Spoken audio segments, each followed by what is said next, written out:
Hey you all, it's been a little minute. My name is Takia if you're not familiar with my videos. Thank you so much for your patience. Look, I'm ready to hop into this. I got my notes here, so let's get into it.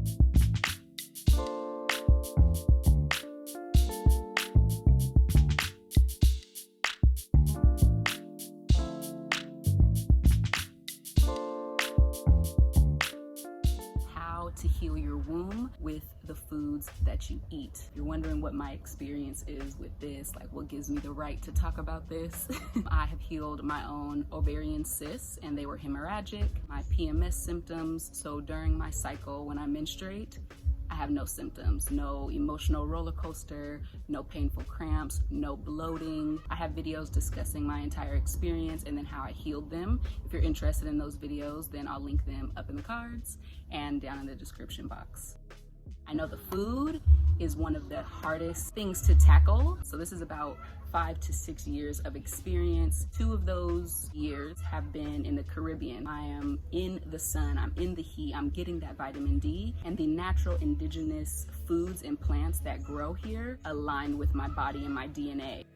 I want to highlight different foods that you can add to your lifestyle and to your routine. Also give you substitutions for ones that you may be consuming now that are feeding the womb diseases. I really want to pose that question to you. Why do you eat? What are you eating for? When I look back at the ways that I was eating and how I was treating myself during the time that I was trying to heal my ovarian cysts and my PMS symptoms, I never really considered why I was eating. Was it comfort? Was it survival? Was it to heal? Was it out of boredom? Now I eat to live. And so now that I have that basic understanding with my cells, I'm not gonna put certain things into my body because I have this basic understanding and respect for myself now. An unbalanced body can be thrown off by foods that a balanced body can properly deal with. If you're healing, there are just certain things you have to cut out. You don't want to detox and then retox. My detoxing experience was hellish. If I ever wanted to put certain things to my mouth, my cells will remind me of the time that I was on the bathroom floor. Really want to listen to what your body is telling you, what feedback your body is giving you when you try a different diet or you try a different lifestyle or a new food. What exactly does your body say to you? Do you see how much I'm sweating?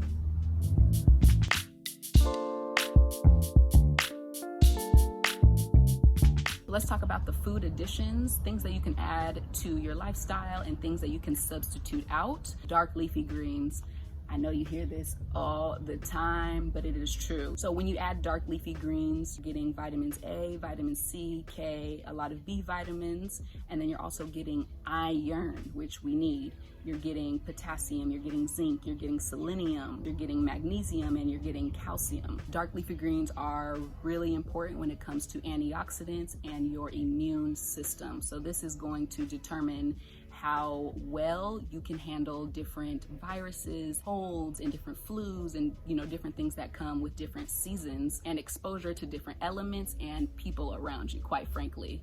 You can't always control your environment, but if your immunity is up, then your body can kind of, spar with whatever's going on, and you kind of just stay at a state of balance. You can steam them, you can add them to soups, you can juice them. There's so many ways to use dark leafy greens. Next is coconut meat, coconut milk, all things coconut, not powdered coconut that you get. Coconuts are abundant here, and coconut milk, fresh coconut milk grated from the native coconut meat is used in so many dishes, soups, porridge, smoothies, rundowns. It's utilized in so many ways. It's not just a coincidence. So coconuts are very, very useful and beneficial for the balancing of your nervous system because there's vitamin C, E, B1, B3, B2, B5, and B6, potassium, phosphorus, calcium, iron, zinc, and magnesium. You can cook with it rather than just using water or like vegetable stock. It adds such a rich, fatty texture and taste to your dishes, and it gives you that oil, that fat that you need. The next thing to add is good old sea moss. I have some here.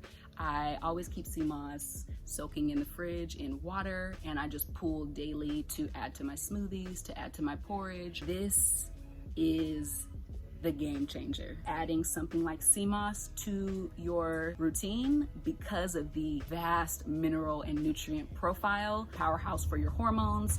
And a lot of these womb ailments come from an imbalance of hormones. It's got iodine, zinc, calcium, sulfur, phosphorus, magnesium, manganese, potassium, vitamins A, D, E, F, and K. It's incredible for digestion. It's incredible for removing the toxins from your cells on a cellular level. If you haven't tried sea moss yet, check it out. I offer it in my shop and through my business, Are You Privy? So you can find the link below. This is one supplement that is a living food, raw living food that you can add to your lifestyle change, and you'll notice immediate changes. I'm telling you, mark my words. All right, okra is the next superfood. You may know it from gumbo as like a mucilaginous or slimy texture, but I love okra. It's very, very helpful and useful for your womb. Okra has calcium, magnesium, phosphorus, iron, vitamins A, C, K, B1, 2, 3, 6, and 9. It's great for blood sugar levels. It's great for digestion. You get that slime, and what that does is it helps to ease the colon. It helps to ease your intestines and push out the waste that's just backed up in your ass for God knows how long. Squash, here they call it pumpkin, but squash is another incredible food, superfood that you can add. You can roast it, you can boil it, put it in your soups. When I tell you the flavor of squash, especially if you use that fresh coconut milk, it's next level. It's got iron, it's got zinc, and vitamins A, C, E, B1, 2, 3, and 9. The last one that I want to talk about is fruits. When I'm talking about fruits, I'm talking about sweet fruits. Your ripe banana, your papaya, your pineapple, your tamarind, which is high in iron. All right, quickly, let me run through and tell you the substitutions that I recommend and that I did personally, especially this first one. White rice, cut it. Slowly start to wean yourself off like that. I completely switched it out for quinoa at the time, but there are so many options. You can use fonio, you can use couscous, there's red African rice, there's black rice. There are a lot of different options that will cut down the amount of starch. Let's talk about a substitution for animal meat. Mushrooms are incredible. If you don't like mushrooms, there are beans, there are lentils, there are nuts. You can use things like jackfruit. Think of falafel. When you're eating, you don't miss meat. You don't miss the blood when you're eating. If you ever are craving blood, you probably need iron. You probably need copper. You probably need zinc. You're craving specific minerals that you can get in other ways and not cause more havoc down the way that you have to go back and cleanse and heal from, when you could just be preventative from the start. White flour and wheat flour, you can substitute it for spelt, which is alkaline. There's almond flour, there's coconut flour, there's amaranth, there's millet. There's a lot of different ancient grains. All right, we're talking about the cow milk and the pus and the mucus. Cow milk and soy milk, you can substitute out for coconut milk. Hemp milk, oat milk, cashew milk, almond milk, Brazil nut milk. Yes, there are things packaged in the stores that also have oils, so be careful and make sure you read the ingredients list, but there's no more excuse to be drinking off of the cow's titty. Let's evolve. We can evolve. On that same front, if you like a lot of yogurt, like dairy yogurt, there's also nut yogurts like Forager. There are a lot of ones. Be careful, look at ingredients again. And if worse comes to worse, have a fun experience and experiment and try making things yourself if you have the time. Let's talk about ice cream as well on the dairy front. Blend up some frozen fruits, you got your cream.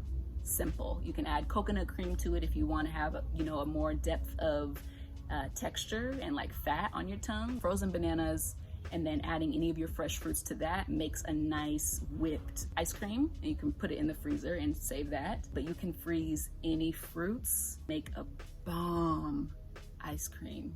I do this often. Add little seeds, add a little whatever you want, granola, berries, seeds and nuts, chocolate. Last substitution is going to be the oils. Please be wary of canola oil and rapeseed oil. That's the same thing. Vegetable oil, you may have heard this joke, but I don't know what vegetables they're taking oil from. That is not for the body. Some of those oils cause imbalances, especially for estrogen production. You want to make sure that you're paying attention to the labels. Bring your heated oil intake down if you can. All right, the body requires energy to function. Thinking, talking, my hands moving, my brain signaling my muscles to do this. Your body requires energy in order for that to happen. So metabolism is just all chemical reactions that happen within an organism. More specifically, it's how efficiently your body uses chemicals to produce energy. So we get energy from food, which you might think that that's your main source of energy, but we also get energy from the sun, from the air, from the earth, from the sea. There are a lot of ways that we can get energy. I know when I was water fasting, actually, when I first got to Jamaica, I would go into the sun or go swim. When I got out, I felt so charged and just like energy was just sourcing through my veins. So my body switched from food and digesting and using those chemicals to nature, which is really awesome when you think about it. It's super cool. Fasting was a huge tool that I relied on during my process of healing, and I still do now to this day. There are a few minerals that I want to talk about and highlight that are essential and important for us to consume as women. So iron, I must say, is one of the top minerals. Iron is important because it builds your blood. Blood is transporting oxygen, nutrients, hormones, and other things all around the body. That's important for the removal of waste and poisons in the body, the cysts, the fibroids, the polyps, and PCOS.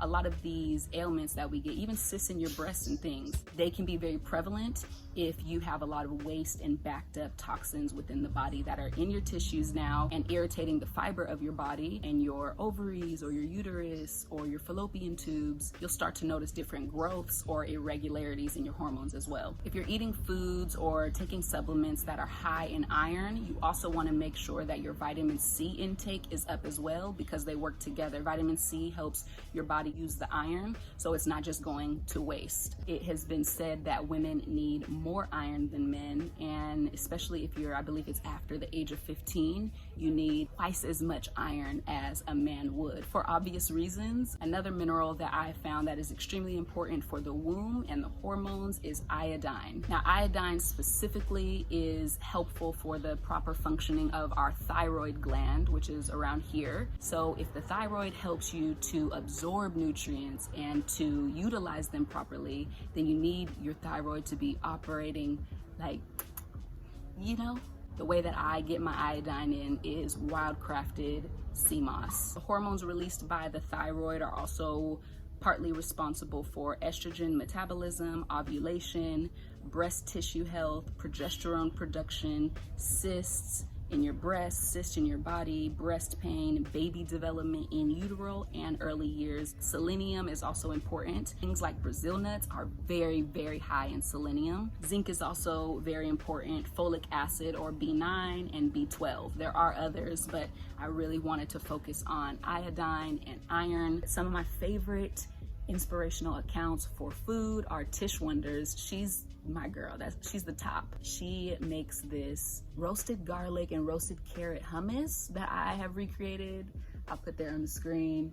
And there's some other dishes that she does. She's elite. There's Aris, or Dr. Aris. He does raw food. So if you're more on that side of things, then you can look at his creations. There's Demi, there's Sajito, there's RG Vegan, there's Jonah, and so many others. All right, you all, that is the end of this video as the sun is going behind the clouds. I hope you enjoyed it. Give it a thumbs up, share it if you think someone else can find this helpful. Subscribe if you're interested. You can follow my wellness Instagram, which is @ru.privy. This book was very, very beneficial, and look, it's just gorgeous.